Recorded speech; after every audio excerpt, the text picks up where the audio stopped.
All right. All right. Now So back for the conclusion. So you can already tell, like, this movie is kind of a mess because it's clearly 2 scripts in one. So let's go into the characters. We already talked about Gwen and her dad. Let's talk about the other character that was introduced to this. Eddie Brock, played by Topher Grace. Fresh off of that 70s show fame. This was the movie that he thought was going to catapult his movie career into the stratosphere. And after this, I can't think of a single thing he's really been in besides Predators. Yeah, no. This isn't like, say, like, how, like, Batman and Robin was bad, but it kind of gave Clooney a boost in his career. This killed Topher's career. And to be fair, I think it was just a bad choice overall. Like, I mean, I can't really blame him because, I mean, think about it. 2 in 2004 had just built Spider-Man up to this massive and peak. to be fair, and to be attached to it would have been like attaching yourself to a rocket. Except that in this case, with Topher, the rocket went a little bit and then crashed back to Earth, Challenger style. Yeah, and to be fair to Topher, he does a good job. With what he's given. I just think they needed to get somebody who was physically bigger than Peter. Yeah. Because Eddie Brock is supposed to be like a brick house. Like, he's supposed to be taller, he's supposed to be ripped. He's supposed to be everything that Peter is not. And I think... Which is, again, if we're going with the whole, every villain in Raimi's films is a shattered mirror, this is just, if he was just power. Nothing else. Just power and no responsibility, as the Venom is. A major point to remember, too, about Brock and the Raimi films, because much like Gwen and much like... Yeah, there's one more character we need to talk about, but we'll get to him. Yeah, and kind of like MJ to a point, is that the Brock of this universe is different from 616. He's not really. He's a lot similar to Spectacular. Spectacular. He's a lot similar to Spectacular. Which, I mean, to be fair, that's because Spectacular took a lot from the Raimi films. But kind of connecting Brock to Gwen and a little bit of deleted storylines that have really since come to light through interviews and the making of book and deleted scenes and what we know of other stuff because of ads and magazines and such. There was a deleted subplot with, and it's left in the film a little bit. You can kind of tell it's there. And pardon if I get something wrong because it's been forever since I watched 3. Fair, man. It's been forever too for me. One of these days we need to do a rewatch. Yeah, we do. There was a deleted subplot with Gwen and Brock, and basically Brock was really infatuated with Gwen. He wanted to date her. You know, he took her out on one date, I think it was. Which again harkens back to the Ultimate line, because we're only in that Brock is a college student and he's trying to get with this high school student, which is creepy. And really even creepy. She's like, yeah, no, I dumped him fast because he was creepy. Yeah, but basically, he's really infatuated with Gwen. He really wants to be with Gwen. Sorry, itching my eyes. My eyes are just bugging me. No, it's all good. And Gwen flat out wants nothing to do with him. I mean, she shuts him down so hard in that scene. And what that really goes to is then that this sets up into the symbiote thing later on, because after Peter rejects the symbiote, and after he just ruins Brock's life, if I'm being honest. He really does. He ruins Brock's life. And this is after the scene where he was dancing with Gwen. The symbiote and Brock both, because Brock saw that. Yeah. Brock and the symbiote think that, mainly more so Brock, because Brock's so infatuated with Gwen. He thinks that, okay, Peter not only has ruined my life, he's stolen the woman I love. So I'm gonna steal her back and hurt him. And this is where, again, connecting this back to Kirsten, this was originally supposed to be how that end went, was that Brock and Venom, like Brock as Venom, would kidnap Gwen. Yeah. Because Brock would be like, I saw them dancing, so Peter obviously has to be in love with Gwen. That would have gotten MJ out of the role of being kidnapped, which Kirsten wanted. And then it changes a lot of stuff with Harry in this. Because at the end, there's the much hated, much discussed Butler scene, which I cleaned the wound myself, so there's 2 different variations on that. In the editor's cut, that scene is cut all together. And what it is, it's replaced with a scene with Harry looking at a picture of him, MJ, and Peter when they were in high school. Yeah, and Harry cries about it because he's like, what have I done? This was the best thing we had, and it got ruined. That would have been the moment where he's like, I need to go help Peter. Yeah. However, with the MJ, that's in the editor's cut with the MJ kidnapping still left in because it has to be left in for anything to make sense. Sorry, I thought I heard a door opening. I was like, what? No, it's all good. But it's so foggy. I'm like oh man, we're in Silent Hill. But anyway, this would have led into a scene where MJ goes to Harry and says, it just basically begs him, like, he's gonna you die, need to go help or him. else he's gonna die. And Harry just would have been like, he doesn't deserve my help. Yeah. And like MJ would have been the one to convince Harry, you need to go help him. Very much like the comics when Harry was gonna just have Peter die in a house explosion. Yeah.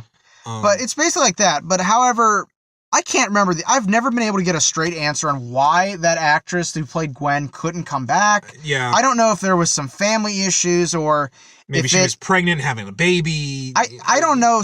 I think it was something offset happened, and she couldn't come back. And basically, Sam Raimi was basically like, my hands are tied. I have to have MJ get kidnapped," which Kirsten understandably was pretty pissed.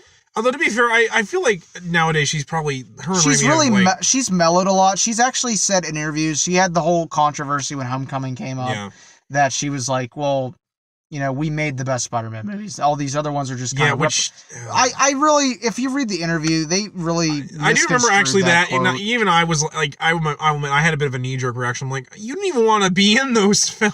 But it was exactly like the Beatles are bigger than Jesus thing. It's taken out of context because that's what the media does. But speaking of, I was actually, there was a video on in the workroom, and like they were talking about how McDonald's is arguably bigger than Jesus, and I'm like, oh Jesus, because they were talking about how like the history of McDonald's on like a YouTube video back there or something. Yeah, but basically, Kirsten has really mellowed about the films. But I mean, understandably, when these films wrapped up, she was pretty. Yeah, she was pretty much done. I'm pretty sure if they had made Spider-Man 4, she would not be returning as Mary Jane, and they would have had to recast.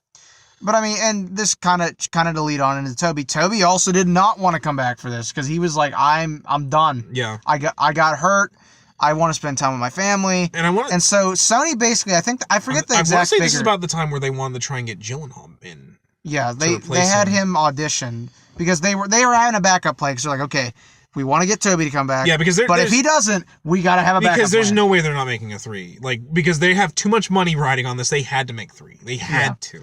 But, they threw, and I can't remember the exact figure, if it was $4 or $5 million. I mean, they threw some money at Toby, and Toby was like, all right, I'll come back. One last time. And again, if they would have made 4, they probably would have replaced Peter, too. And the funny thing is now, I mean, even Toby more so than Kirsten, Toby really never talked about Spider-Man once he was done with it. I think only recently, and I mean really recently, like last 3 months, has he ever really talked about it. And I can't really say I blame him, because, like, with the fallout that happened with 3...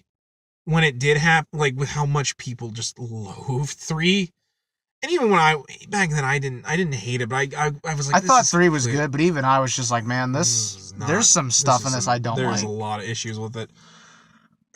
The fallout was like, fallout was brutal. Yeah, and forgive me for talking about this person, but like I remember when like Nostalgia Critic used to do like stuff where he talked about like he liked Spider-Man 3, and I remember like back then, you couldn't really say that about liking Spider-Man 3. That you would be like, you're wrong, basically. I remember being on the internet back then, because that was like right around the point I got really back heavily into Spider-Man. And I remember being on like early message boards at that point and just seeing people like being like slamming 3 and slamming it and slamming it. I'm just like, like middle teenager me, I'm just like, I thought it was a pretty good movie. Yeah, no, and to be fair, I think it also doesn't help that the comic book fans at the time, we had just lost the Spider marriage. So add on to that with this movie. People were not happy. People were not happy. It was not the year of Spider-Man like this was also the year Friend or Foe dropped, and Friend or Foe sucks. Yeah, and not only that, unlike the Spider-Man 2 video game, which everyone. Oh my god, the 3 game is so bad. Yeah, the 3 game is really generic and at best just kind of a pitiful attempt at recreating the magic of 2. Whoever would buy this game? It couldn't be me who recently bought it for the PS3. But yeah, I will admit, Venom is probably one of the bigger flaws of this film. However, I think the saving grace villain-wise for this film would actually be Harry. Because I think Harry has the best story of the 3 Harry should have been the main villain. He really should have, because, like, I think leading up to this, and I think having the other 2 be one of his backup actually would have helped more.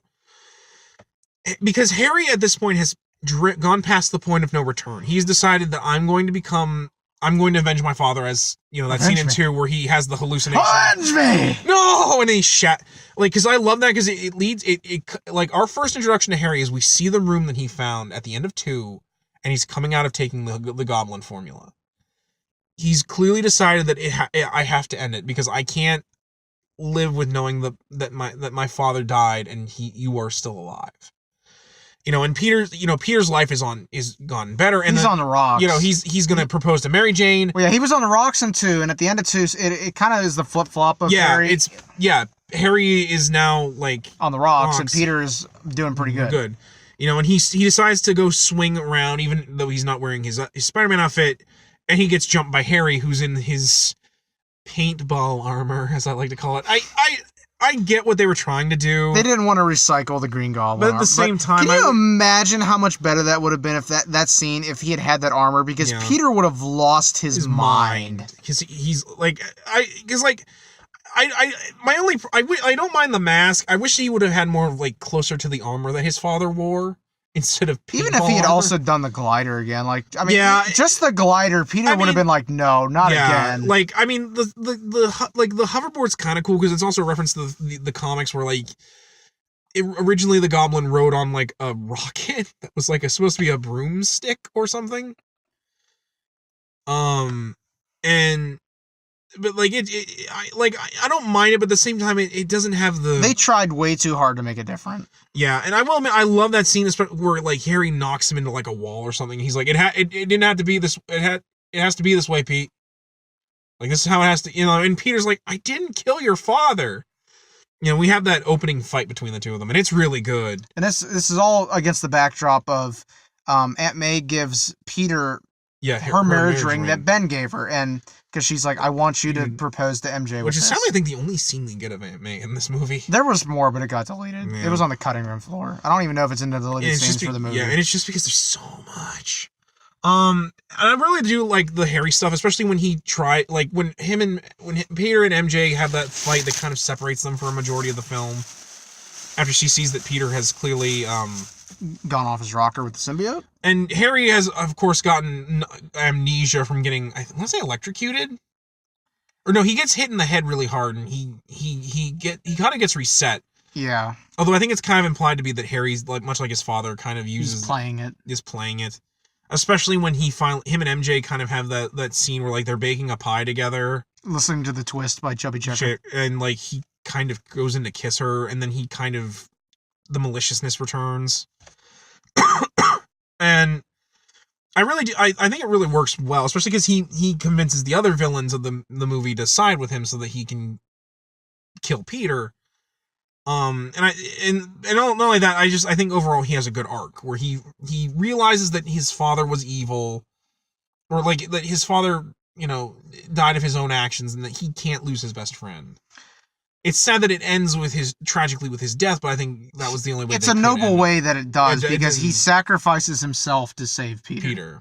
And granted, I think I call it tragic just because it ends up giving us Tobey's worst face in the whole franchise. Oh my god, yeah, I knew exactly what you were talking about. I love Tobey, but his cry face in any movie is just.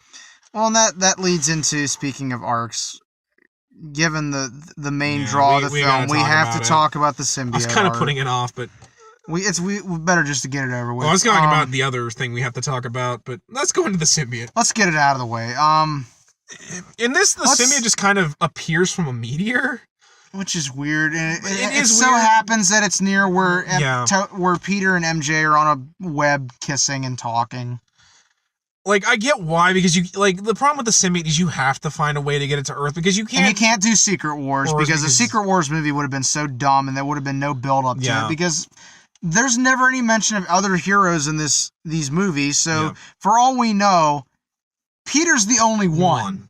So how would a Secret Wars... Yeah. Well, I take that back. There's one mention off the cuff in is it in 1 or 2? It's 2, where they're trying to get Doctor Strange. Range. That's good. Good. But it's taken. Which implies that Strange is, like in the burrow. But, like, we never get any mention of the Fantastic Four. We never hear about the X-Men. We never hear about Captain America, who, in the novelization, Captain America is mentioned as being a comic book. which implies that he's not real in this universe. Well, I expect that kind of does imply, because like even in the Marvel universe, but still they wrote comics about Captain Marvel. It's one Captain reference, America. and that's it. And like it's never brought up again. So for all we know, Peter's the only one. Yeah, and it really shows, because it just happens to land by Peter, how much Raimi didn't want to do it. We don't even get a Daredevil mention, and they're relatively in the same neighborhood. Well, yeah, and especially because at the time, both Daredevil and like you could have talked about X-Men, because they both had a movie at the time. So the symbiote, I will admit, it's cool, and I think Raimi does a really good job with like the symbiote, but it doesn't feel right. Especially like it feels very forced. Yeah, especially when it makes Peter turn evil. Like I do like the part where he's like, the suit feels good. Like as if it's like it's pricking Peter into realizing what good it can do. You know what we got to talk about. Well, do we have to talk about emo Peter? We have to talk about the dancing scene. That's probably the part that I think, because like I get there's so many ways you can defend it. There's so many ways you can attack it, but it's just as a scene, it's comic relief. Yeah, it's supposed to be funny. But it is, but at the same time, it's so, and it's kind of become so parody. It's become a meme. To the point where even Spider-Verse is like, yeah, we don't talk about that. Yeah, which I loved. I love how that was a reference. It's kind of the problem I have with it overall, is just it's so uneven. Because there's scenes where Peter's like, he grinds Sandman's face into a moving, speeding train. He throws a pumpkin bomb into Harry's face. He beats the crap out of people. Doesn't he hit Mary Jane at one point? Yeah, well, but that's I'm getting to that. Like, but then at the same time, he's doing these dancing scenes, and he's doing the rent He's hanging out, he's hanging out with the landlord's daughter. Eating cookies and milk. While Connor's on the phone, like, yo, you need to get rid of that thing. Whatever this, because he has like a sample, because Peter's like, I want to take a sample of this because I want to know what this is. This is before Peter went off the deep end, but even Connor's is like, yo, so, it amplifies certain things, so you need to get rid of it. I don't know where you got it, but you need to get rid of it. But like that's my problem, because like they do all this stuff where like he's going over the edge. They play it right, and then they take two steps back, like making him do goofy crap. Here's the thing, like everyone remembers that iconic scene where he's sitting on the bell tower in the rain in the suit, which I love that. I clearly being like, I have to get rid of this. But the problem is how we get to it. So MJ has to get a new job, because basically the theater performance, they got bad reviews, and so they recast her without even telling her, and she showed up to the rehearsal and saw it, and she just left after that.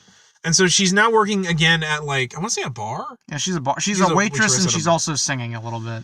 And so, like, Peter is jealous of the fact that MJ dumped him, and so he tries to dance with Gwen. And it's this over-the-top dance number.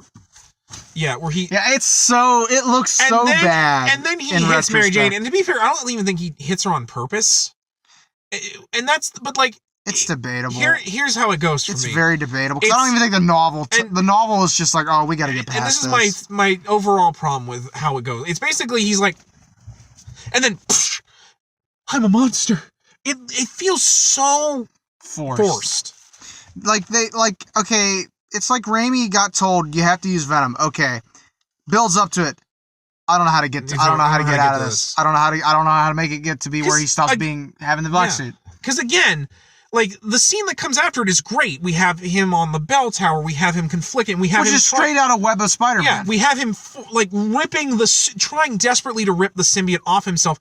And while this is going on, we have Eddie Brock at confessional in the church, praying to God to have them kill Peter Parker.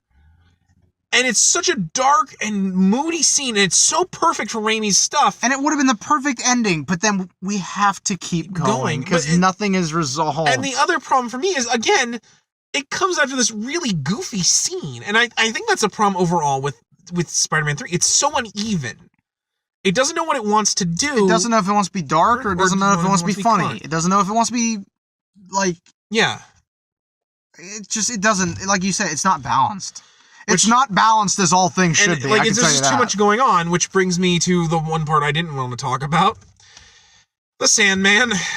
Oh my God. Like, I know, but we have to get through it. No, I know we do. We talked about Venom. So, we have to talk about this. Probably the thing that is so unnecessary, although, again, it has good stuff in it, like when he gets turned into the Sandman. I don't know the actor's name, but he does fantastic. Yeah, he's great as Flint Marko.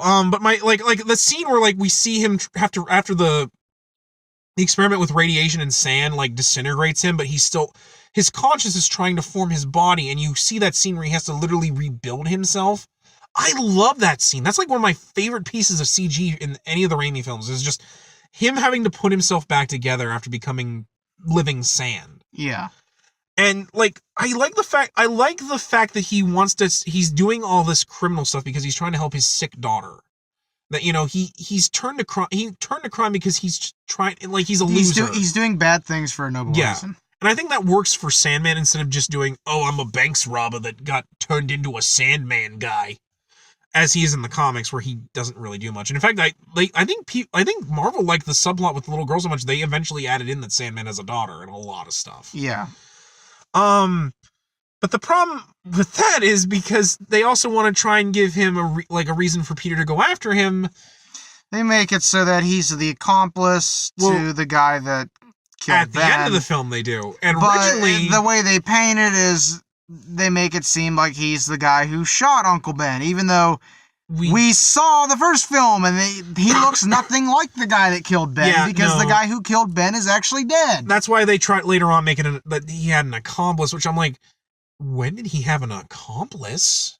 Yeah, that's never brought up in 616. It's a lone guy. Yeah, And again, they try to make it more noble, because I think Raimi even is like, this doesn't make any sense why he would just kill a guy. I remember being in the theater and seeing that. I even looked at my dad. I'm like, that is not how that is. I remember that movie. It not tries to what have happened. that Ben talks a guy down. In my opinion, that's not how it happened at all. Clearly, that's a lot closer to Amazing Spider-Man 1. Yeah, clearly Ben clearly the guy just jumped Ben. He clearly just shot Ben because he wanted the car to get away. Yeah.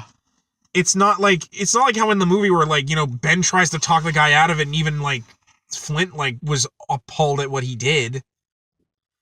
But, like, again, and that's why, like, but the thing is, like, they don't know what to do with the Sandman for most of it. Sandman just kind of, robs banks and stuff, and that's about all he does. Like, really, it's more Peter's mat-on for him and again, it's forced. It's like the stuff with Joker in the '89 Batman film where he killed Bruce's parents as Jack Napier. Oh my god, that's the dumbest thing. Which is again like it's the one complaint I have about that movie. And that's my complaint here. It's trying to make everything too conveniently interconnected. And like, it's too convenient. The mirror is too shattered. Yeah. The mirror is way too shattered. If only we had Mysterio here, then it could be shattered dimensions. Oh Jesus. But like in my opinion, this isn't Far From Home. We can't talk about Mysterio yet. And in my opinion, with Sandman, you literally could write him out of this movie. There are edits that do. There are edits where it's just Harry and Venom, and honestly, they work so much better. Honestly, they work so much better. In my opinion, if I were to rewrite this or re-edit this film, and I think we've talked about this re-edit. We have. Basically, I would do it how, like, Indiana Jones, like you do it, like how Indiana Jones movies introduces Indy into the movie. You have a random adventure that Indy is on already, but it's wrapping up. We're seeing, like, a day in the life. Like, imagine if it was just the opening theme or scene where Spidey fights the Sandman. You know, he's like, where do these guys keep coming from? Like, as if to imply that he's fought other supervillains in between these other movies we've seen. Yeah. It's just this guy's some random supervillain he fights. It would have worked so much better. It would have worked so much better, and I think people would have liked it more if he just was there instead of having all this stuff with him. Like, even, like, the little girl stuff, like, I'm sorry, but that was such a typical thing to do. It's very frustrating. And also, it also means because we have all these other new characters, we can't go back to some of the favorites. Like, J.K. Simmons is barely in this movie as J. Jonah Jameson, which is a shame because he was one of the best parts of the other two movies. Yeah, and I mean, you know, Aunt May's not really in it at all. Like I said, I think Aunt May only has the one scene where she gives the ring. I can't remember any other scene she's in. You know, and again, like, as we stated, like, there's clearly places that Raimi wanted to go, but he couldn't because of the fact that he has all the... There was also moments where he obviously had other stuff planned, but stuff behind the scenes went wrong and he had to hurry and rush edit it or rush rewrite. Yeah, for example, having Kurt Connors in there, clearly eventually I think he wanted to do the Lizard. In fact, I feel like if all this other stuff didn't happen, he would have done the Lizard. Like, you know, as we stated, like, he wanted to do 4. He wanted to do the Lizard, and eventually... And if not, he would have done the Vulture, more than likely. Especially, I honestly feel like the reason we got the Lizard in the ASM movies was clearly because they took some of Raimi's leftover scripts. And the thing that's interesting as well about Raimi is that for TSAM 2, which is another camp example, probably even worse than 3, of just horribly driven movie by a lot of outside factors. I don't know if you know this, when they were editing that, they called Raimi in to edit that. Oh yeah, I think Sony I did actually was hear like, about okay, that. get Raimi, he knows what he's doing, get him in here. Because they were like, okay, if anybody can fix this, it's Sam Raimi. And Raimi tried, and he's like, I can't fix this. This is so bad. Like, I'm sorry, like... Even I can't fix this. And I feel like if they'd went to a script doctor would have told them, you've got too much going on with this movie. I honestly, I always tell people, like, this movie should have been split into 2 parts. And Venom should have been in the second film. It's the same with TSAM too. They cut the Mary Jane subplot out altogether, and that's footage has never seen the light of day. So I think in closing, because I kind of want to, before we run out of time, wrap this up. Yeah. Plus, it's almost 1 o'clock. Holy crap. Yeah. There was a lot to talk about. I kind of want this to be just a freeform kind of podcast sort of talking thing. About the Raimi films, which are arguably one of the most important films in superhero lore. I always said, I don't think we could have had the MCU without Spider-Man, X-Men, and Blade. So, do you want me to give my final thoughts? Yeah, you might as well wrap it up, because I've kind of taken a lot of the... I mean, granted, I know it's my channel, but... It's your channel. But I liked our... Yeah. So overall, like I said earlier in another part, I consider the Raimi films to be the best Spider-Man movies of the live-action ones, because as Adam over here has made a point, you know... Yeah. Spider-Verse could be argued to be the best Spider-Man movie ever made. Yeah, like that's like how I say Batman Mask of the Phantasm is the best Batman movie ever made. Yeah, but we could probably just do a whole movie vlog about Batman Mask of the Phantasm. We probably will at some point, but I consider the Raimi films to be the best. I consider Maguire is who I think of when I think of Spider-Man. Kirsten Dunst is who I think of when I think of MJ. You know, Simmons is who I think of when I think of J. Jonah Jameson. Oh, absolutely. Defoe is obviously who I think of when I think of the Green Goblin. But if I'm gonna rank them, I put 1 as my all-time favorite, purely because of just how great of a film it is, like we talked about, how well done it is, and you know, there's a nostalgia factor that I like 1 a little more than 2, but 2 is very closely going to be at second, and 3 I'm going to put in third, just because of the issues we mentioned about just how much of a struggle it was for the movie to get made, all the issues behind the scenes, how fractured of a movie it is. But yeah, I put the first one as the best, honestly. For me, I will admit I love the Raimi films. I have issues with some stuff, but it's mostly just as someone who loves filming, I do talk about like my own issues with films, even the ones I really love, and they're not issues like when we talked about Captain Marvel. Yeah, like they're nitpicks really, and they're just stuff that I talk about, but even still, I love these movies. Like, I quote them all the time. I always say that the best films are the ones that you go away love it, like quoting. And I think if it's memorable enough that you constantly quote it, you've done something good, because that means people talk about your films regardless of what, like, you know, even if like they're campy or silly, like you still remember something you laugh about or you just love overall. For me though, I will admit my feelings are a little different than yours. I actually rank 2 as my number 1 of the 3. I know I'm generic trash. Well, no, 2 is such a solid film. I mean, like I said, I gave you the reason why I put 1 above 2. I like 2 just because of the fact that I think it focuses so much on Peter. It's a character study of the character, and I like Alfred Molina as Doc Ock. 1 is my second favorite just because, again, I will admit Willem Dafoe makes such a great Goblin. I think it does really well at telling an origin story while also telling a movie. In a lot of ways, my feelings on Captain America, the First Avenger. And And again, 3, while I do have issues with it, I don't hate it like I did when I was an 18-year-old snob.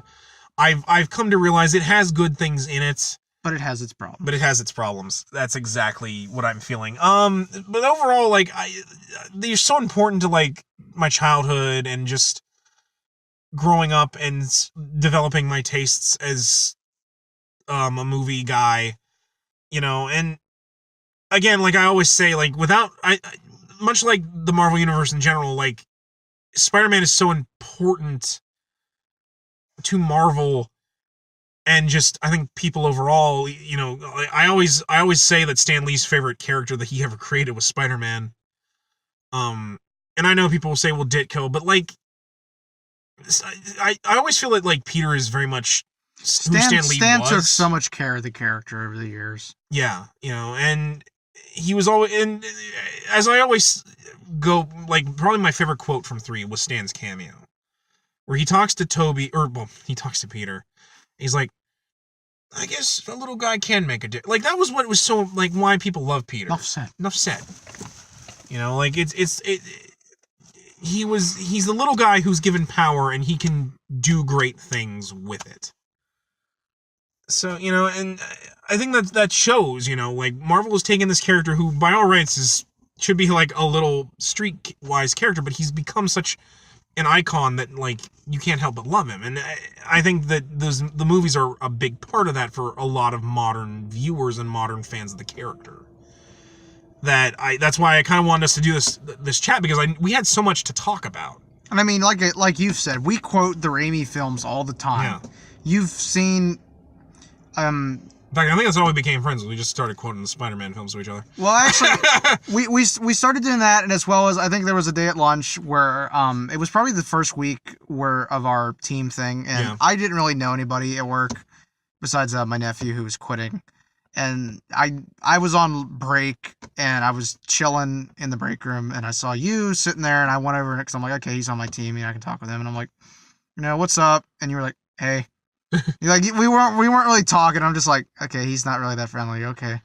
And so I'm sitting there on Tumblr just scrolling, and I'm like, I laughed at something, and I was like, so, have you ever watched Batman the Animated Series from the 1990s? My face. Yeah, and you were just like, oh, I see you're a man of culture as well. And you're like, oh yeah, man. I'm like, well, I found this GIF set on Tumblr of this scene. As soon as I started, you were like, oh yeah, you like, and after that, I was like, okay, we're good. We're good. Because I have the bad habit of when I go into the lunchroom, I just completely isolate myself just because I get tired of listening to the politics and just... And after that, it was just like, okay, we can talk comics. We can talk comics and stuff. We can talk shop. But yeah, like, and overall, I think that's one of the best things about the Spider-Man film. I think it made comic books marketable. Yeah, and not only that, I think popular with people who don't read comics or people who thought it was kiddie and silly. I do own up a lot of that to Spider-Man and in some parts to Nolan's Batman trilogy, but that's a story for another day. So overall, you know, I'm glad we got the Raimi films, and I think they're the best just because of how important they are. In summary, enough said. I agree. Enough said. So yeah, guys, this is our 4-part. I might try and take this home and see if I can just splice the whole thing together. If not, I'll probably just put it in parts. 3-hour retrospective on the Sam Raimi trilogy. But anyway, guys, I think that's gonna be it for talking movies for a little bit. I think next week I'm just gonna try and dedicate myself to catching up with Kamen Rider Zeo. Because we've done so much. We've done recently. And to be fair, I'm kind of glad I did it like this because I kind of wanted my Endgame stuff to get a little bit of catching up. I might wait a couple days before I release this. No, it's all good with me. But mostly just because it's going to take forever to get this all uploaded. Oh, yeah. I might even just upload it in pieces as we go. But overall, guys, that's going to be it for this week. So like I said, I'm Zangetsu 134. And I'm Average Joe Squad. And thanks for watching if you sat through all this. So until then, take care.